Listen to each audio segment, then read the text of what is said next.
And joining us right now is Mike Millian, president of the Private Motor Truck Council of Canada. Thanks for joining us this morning.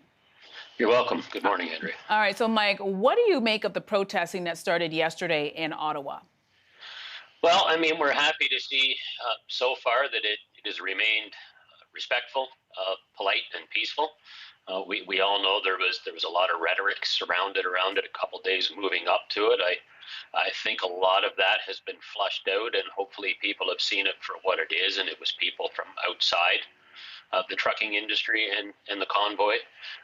Some of the convoy organizers have spoke out against it. I've spoke out against it. I know many others have that, any type of hate language or hate speech or calls for violence have to be disassociated from this convoy and from the trucking industry because it's not what the industry stands for.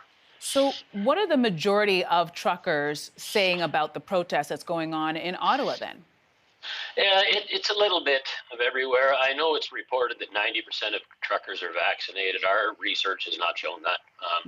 We've done a couple surveys about ours is showing about 75% of truckers are vaccinated. So you still have a majority. There's some vaccinated and unvaccinated that are in support of the initial cause of the convoy, which was to end border vaccine mandates, which are already in place, and to hopefully end the domestic the domestic vaccine import mandate that the federal government is talking about putting in early 2022. So some are in support of that. Obviously, because 75% are vaccinated, there's some that aren't in support of the convoy and they think people should just get vaccinated. It's the same as society. It's a bit of a polarizing topic. Our association agrees with vaccines, but we have stated that we were against and are against vaccine mandates for essential workers like truck drivers. Yeah, well, the vaccine mandate that they're protesting in Ottawa right now is the same. They have the same vaccine mandate on the other side of the border in the U.S. So are there any protests happening in the U.S. right now? Not that I've heard of. We've heard of some U.S. drivers coming up here and joining in this cause. There may be some other small ones, but I haven't seen any reports of mass protests down there on their side. I will say, the initial cause of the convoy, I think there was a good segment of the trucking industry that may have been support of it. What it's kind of gone into now, which the messaging that has come out is, end all public health measures and back to the way we were before. I don't believe most of that is coming from the trucking industry and ending all public health measures. Most of the people in the industry realize that we're tired of it and we think COVID should maybe be handled different 2 years in.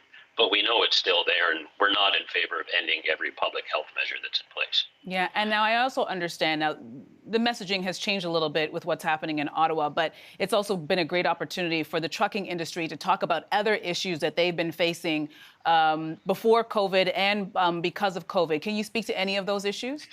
Well, yeah, I've been in this industry for 32 years. I started out as a driver, and one of the things we've been talking about right from the time I've been in this industry, two biggest issues are parking shortages, being able to access clean, safe, well-lit public spaces to park on the side of the road to get the hours of rest that you're required, and washroom facilities, both public and private. Drivers have a real issue trying to find a clean place to go to the bathroom and park their truck, both from a government supplied end and trying to access it when they're at customers' areas. It got worse at the start of COVID, and then it was highlighted by industry, and a lot of governments got on board and started encouraging businesses to open up. But those are two big issues that this industry has been dealing with for years that still need to be solved and are way short on resources. All right. Well, thank you so much for taking the time to speak to us this morning.